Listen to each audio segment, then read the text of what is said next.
His third question about his friend who lost confidence. And a lot of us may fall in the same trap of shaitan. When calamities strike, these are tests from Allah Azza wa Jal. No one on earth can escape Allah's testing. But Allah's tests to us vary. Now, your friend is divorced and he has problems at work. He's scared to talk back to his boss. He has a lot of calamities.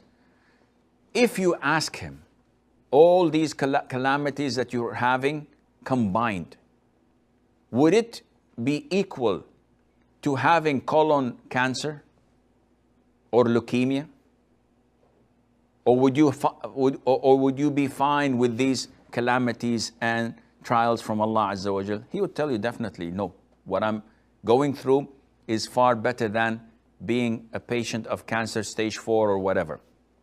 May Allah cure all our ill people and loved ones.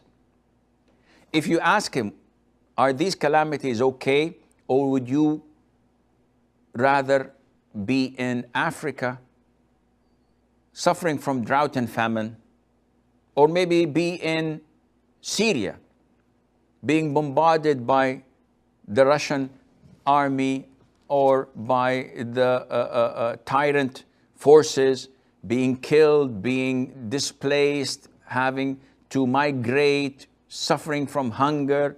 You don't know when someone will come and chop your neck or take your loved ones and do heinous things with them. He would say, no, what I'm having is far greater.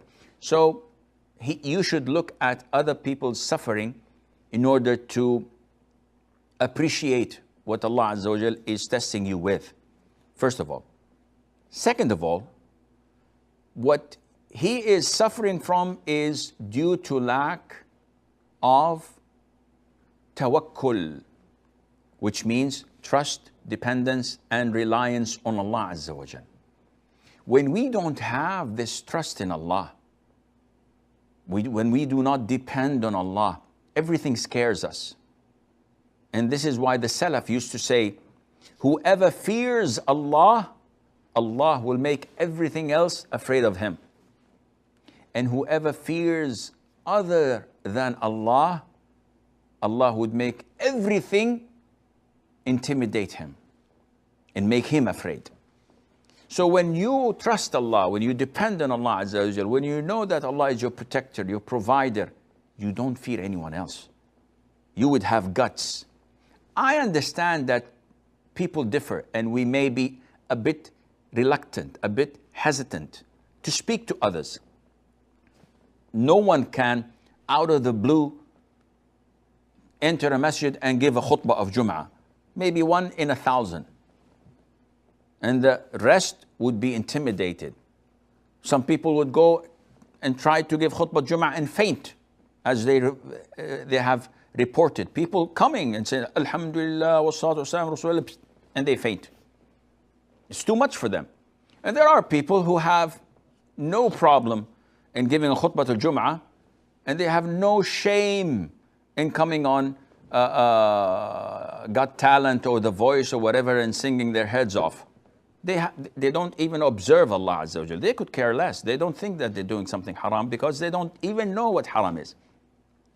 Therefore, my advice to your friend is, first of all, to sit with himself, acknowledge Allah's favors and blessings upon him that are numerous and without count. You cannot count them. Secondly, to trust Allah, to put all of his dependence and reliance on Allah Azza wa Jal. Thirdly, try to communicate, not to be defensive all the time, not to block yourself out of any conversation. Try to make a move. Try to push yourself a little bit. And once you cross this line of being reluctant and hesitant, inshallah Azza wa Jal, you will find a big difference.